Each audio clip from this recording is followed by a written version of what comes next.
మాజీ మంత్రి అంబటి రాంబాబు విడుదలపై ఉత్కంఠ నెలకొంది. పోలీసులతో దురుసుగా ప్రవర్తించిన కేసులో బెయిల్ రావడంతో ఆయన రేపు రిలీజ్ అవుతారని అంతా భావించారు. అయితే ఇంతలోనే మరో కేసు తెరపైకొచ్చింది.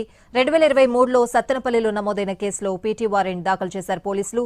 దాంతో ఆయన్ని రేపు హాజరుపరచాలని కోర్టు ఆదేశించింది. రేపు రాజమండ్రి జైలు దగ్గర అదుపులోకి తీసుకుని కోర్టులో ప్రవేశపెట్టనున్నారు పోలీసులు.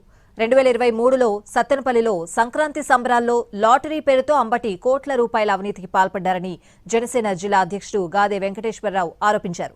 ఆయన ఫిర్యాదుతో అంబటి రాంబాబుపై సత్తెనపల్లి పోలీస్ స్టేషన్లో 2023లో కేసు నమోదు చేశారు. ఆ కేసులో రాంబాబును కోర్టులో హాజరుపరచాలంటూ న్యాయమూర్తి ఆదేశాలు జారీ చేశారు.